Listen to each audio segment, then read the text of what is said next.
Yes, before Kratos was a badass hellbent on the destruction of the God of War, he was a badass who wanted to be hellbent on the destruction of the God of War, which is still pretty badass.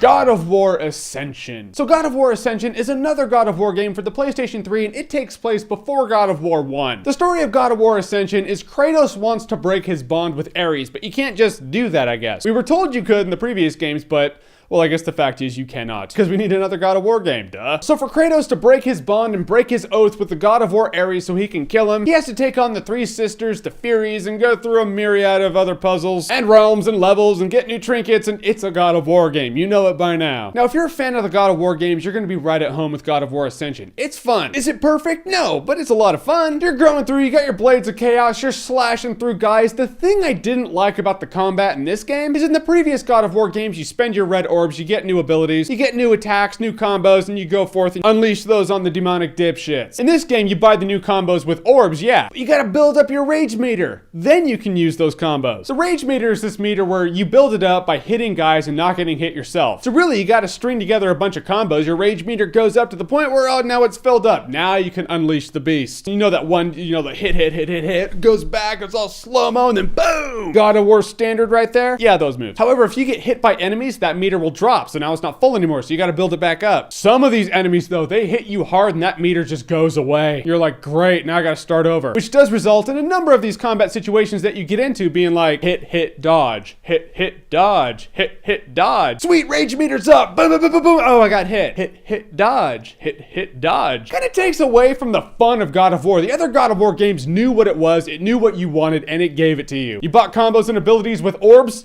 Go crazy. Here they are. They're all yours right now. I get in terms of the story, Kratos is not as enraged as he is in the other God of War games. You have to get him enraged, so they illustrate that with this rage meter. But it does feel like you're playing a nerf-bat version of God of War combat. And they want to make it more challenging for you to pull off being full-fledged Kratos, because when you pull it off, you're like, I earned that. A lot of the combat in God of War Ascension does feel like nerfed-down God of War combat. The game is still fun, and everything is just big. The cinematography is great. You hook onto things, you flip around. There's a lot of those annoying parts where it's like, ooh, push square now. Oh, you didn't, you died. You're like, I didn't know I had to push square, damn it. A lot of that in this game, but when you do pull those off, you also do feel like a badass. The camera follows Kratos down, and he's slicing onto big, huge things. He's swinging around their heads, and he's taking their claws and ramming them into their faces. And you do get new items. There's this one item, it's the coolest item in the game. You can heal or decay items. It's meant for puzzles. You can't just do it to anything. You activate this amulet, you're like, oh, heal it, and the bridge comes back, or you can decay it. It's really cool, but the game is still linear. It's not like you're creating alternate paths. And it does make you question the game. There will be times where it's like, oh, that statue just broke apart. I can't go that way. It's like, well, you have an amulet. You could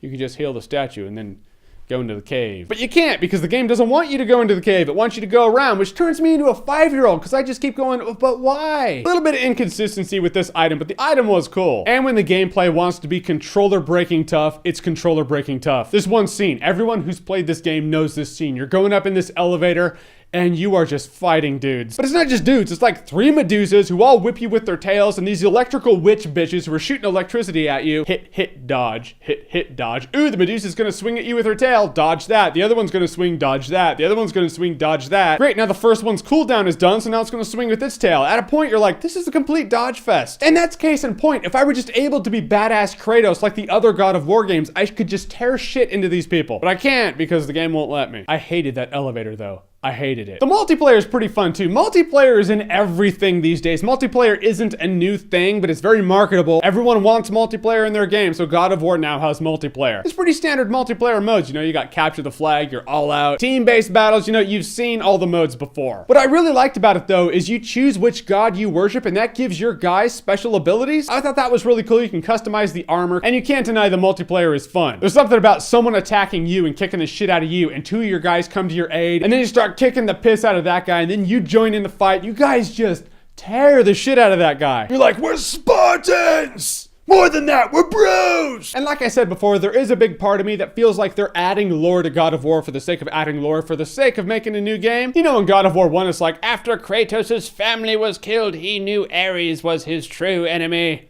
There was actually a lot of stuff that happened in between that called God of War Ascension, but I'm gonna forget to mention it right here. Really strange, isn't it? But the game does fit into lore, and if it doesn't perfectly fit into lore, it's at least fun enough for you to be like, yeah, I'll let it fit into lore. After that, it's all subjective as to whether or not you feel like a 9-hour single-player campaign is worth dumping $60 on, but I will say that God of War Ascension is worth buying at full price. It's not as good as God of War 3, but it is more of what I love about God of War, and it is a good addition to the series. So if you played God of War Ascension, what did you think, and what is your favorite God of War game? Whatever it is, comment below, let me know. And as always, if you like what you've seen here and you want to see more, click right here to see more.